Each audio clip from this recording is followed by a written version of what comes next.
Many creators covered one thing: the ability to be able to be creative anywhere and at any time the idea strikes.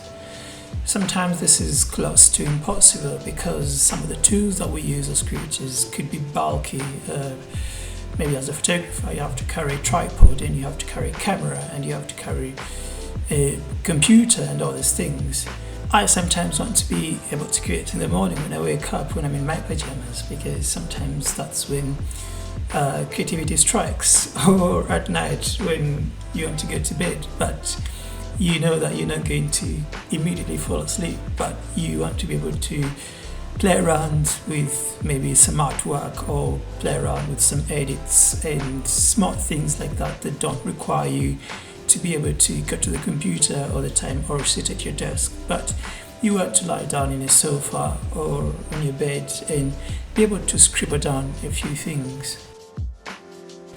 As a photographer, I usually like going back to my images once in a while and look at them and see what final changes I can make to an image, because sometimes you've been working for maybe 12 hours and you don't trust your eyes anymore, and maybe you take a break and then late in the night you want to be able to look at the images once more again and maybe be sure that those are the right adjustments that you wanted to make. Maybe you're happy with the grade, or maybe you want to tweak it a little bit, and sometimes you have to be able to jump back into your computer and do all these things.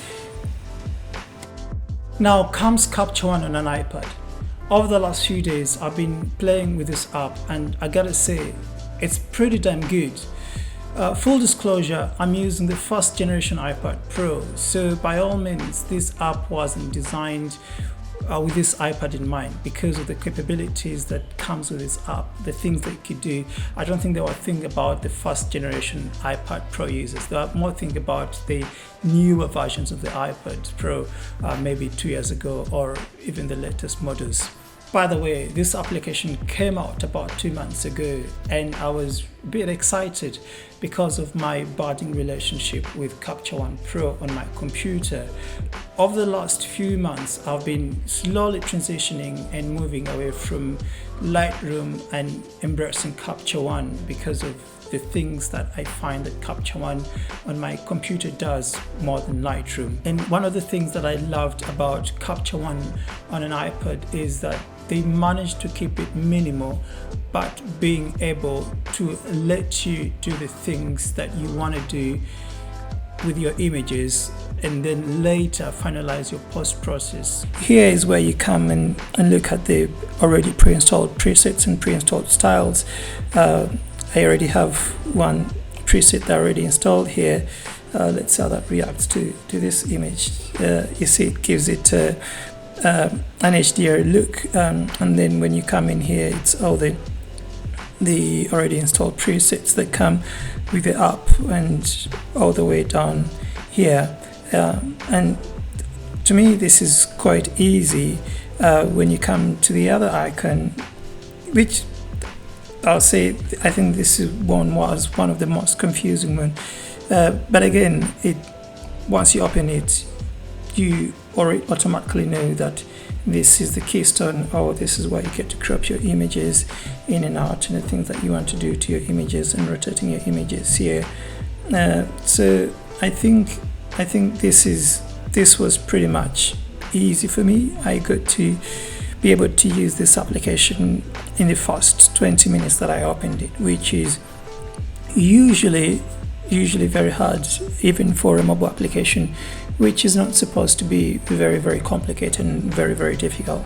And when you come down here, you have the menu settings, which I'd call the menu settings, where you can turn your image to black and white, or if you can go ahead and then manipulate all these white balances, the exposure, the HDR, the clarity, the dehaze and hazing, the color edit, where you play with the hue and saturation of the image.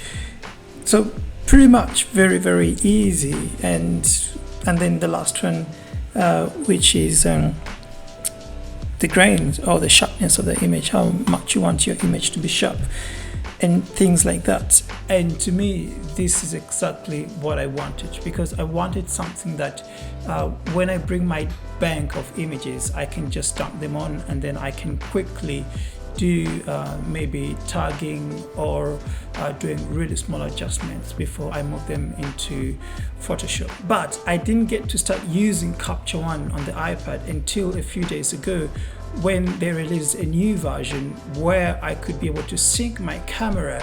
Now, for me, this is a game changer, because for a very, very long time, I've always wanted to be able to connect my camera onto my iPad, especially if I want to go out and do some shoots. I really, really wanted to be able to connect it, get the images onto my iPad, and maybe do small adjustments. And if possible, if the images don't need to be heavily manipulated, be able to send them straight to a client or to whoever I was shooting with this app. I can quickly connect my camera to the iPad and it works instantly, and it's really fast. The lag is really, really minimal, and for someone that has been looking for this for a very long time, I cannot complain.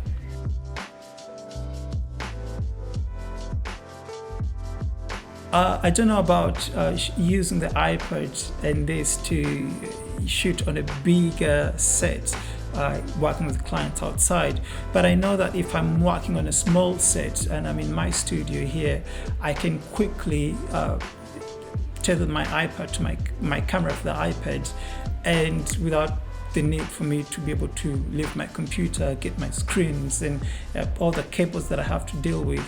But I think even if I was shooting with a client and maybe editorial things like that, I think I would still look at using my iPad as a tool for me now. It's really, really incredible. So I went ahead and shot some images. I'm going to work on them, and then I'm going to show you the final image that I came up with. It's not very many images. I think it's one set. I might come up with 3 or 2 images out of that. But let me know what you think about the images. Let me know about what you think about the Capture One, if you've been able to use it, and if you haven't been able to use it, I recommend you go and download it on your iPad and try it out. And I'm eager to find out what you guys can create with it and what you think about it.